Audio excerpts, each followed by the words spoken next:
Hey, I'm Shana Meyerson with YOGAthletica in Los Angeles, California. Here today to teach you how to do a flying crow position, otherwise known as Bakasana, literally translated as one-legged crow. And in order to do one-legged crow, first you gotta be able to do crow. So, on the off chance that you don't know Bakasana yet, you don't actually know crow, go check out my Bakasana video. It will get you right in it, and then you can come back and do this one. Okay. So when we're doing the one-legged crow, the hard thing is that the back leg is like really heavy. So in order to make this simpler, let's sort of take the back leg out of the equation. Squatting down as if you were just going to do a normal crow.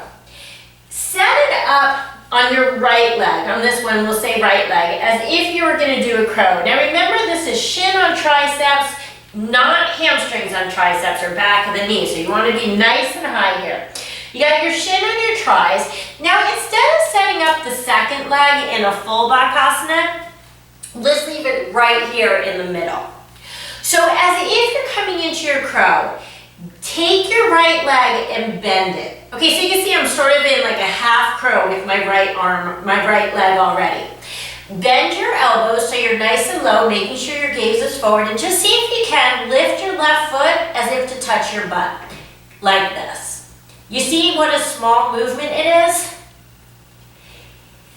That movement, by the way, I'll show you from the side as well, is not a process of jumping. It's not even a process of pushing off my foot in any way. This is the mistake that people make. What I'm actually doing is pulling the leg up into the air. So let's look at it from the side view. I take my left leg this time into my crow.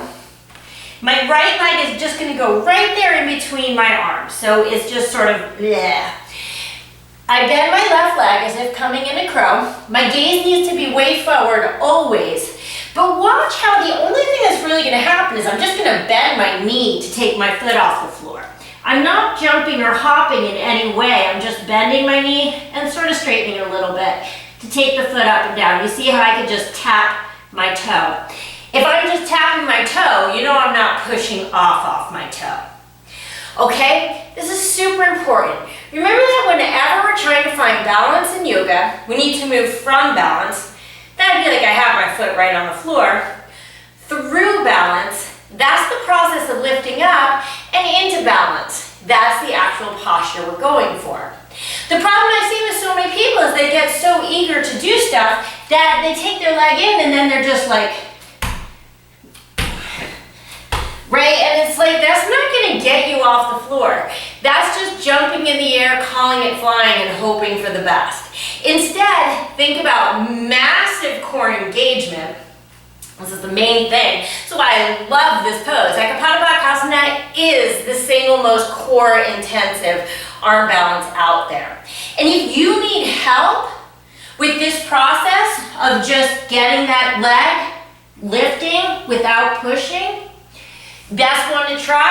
I've got a full video on this, but you cross your ankles, take your hands between, lift up your knees, and see if you can press down to lift up.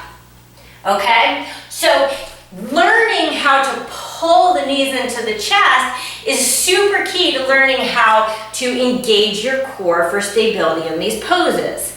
Okay, so once you have that one, let's try the same thing, but this time moving from your actual crow position. So I'll show it again, forward and then sideways. Remember, you have to be really high on the shin, so you don't want to be down here on the inside of the knee. You come into your full crow this time, and then see if you can this time press down your right knee into your right arm, and left knee, can you pull it just to midline? Okay, so this leg, the leg that's on the arm, is pressing down. Why? The more I press down, the more I lift up, right? Every action has an equal and opposite reaction. So if my right leg is just sort of blobbing there, just sort of sitting there, it's not serving any purpose. But if it's pressing down strongly into my arm, it allows me to lift, get that core engagement so I could take the left leg off of off of the arm. So from the side, here's my full crow position. And I press it this time into my left leg, and as my right leg lifts, I pull it in to midline and see if I can find balance there. You're gonna feel the crow. You'll feel the crow. You're gonna feel the abs work like crazy on this one if you're doing it correctly.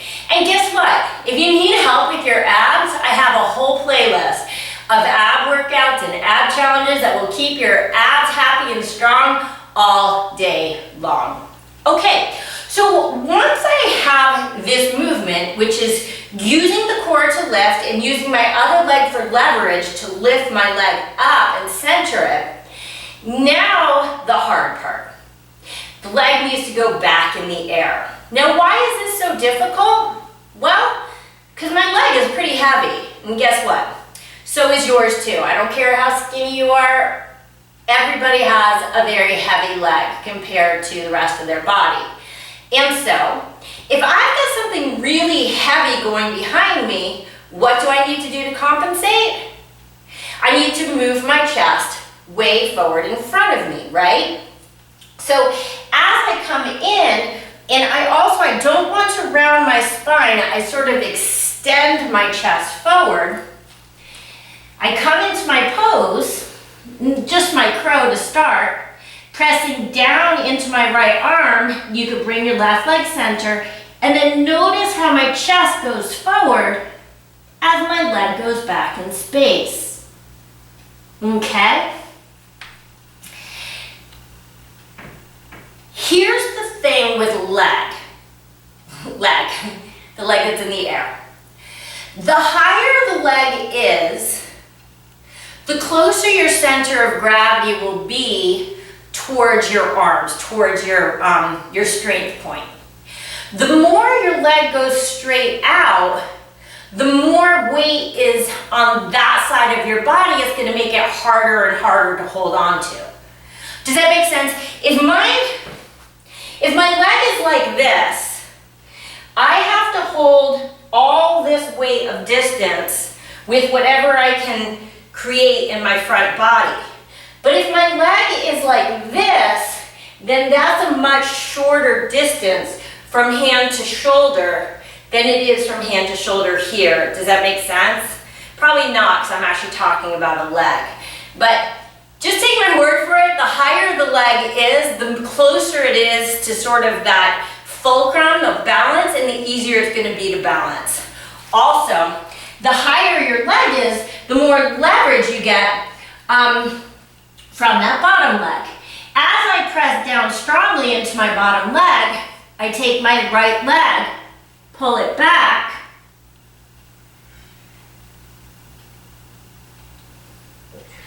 but if I don't use my leg, remember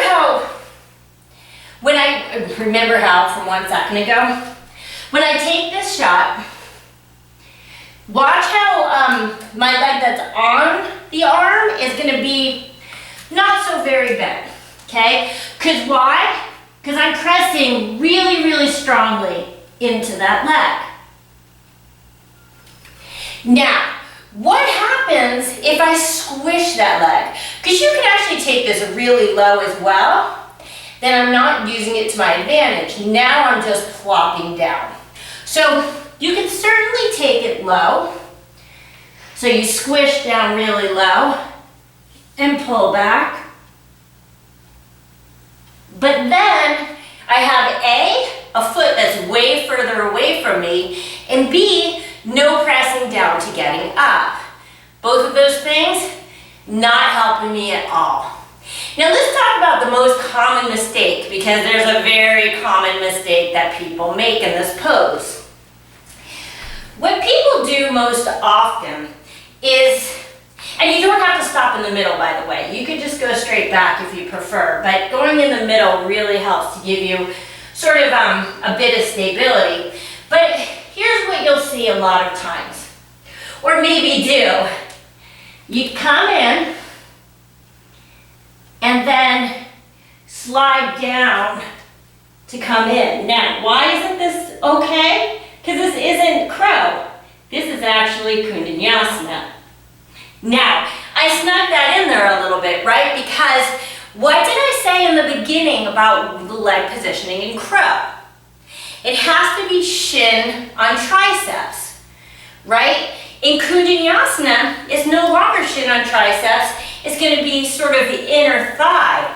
And so Kundanyasana is a way, way easier pose than this, particularly on the core.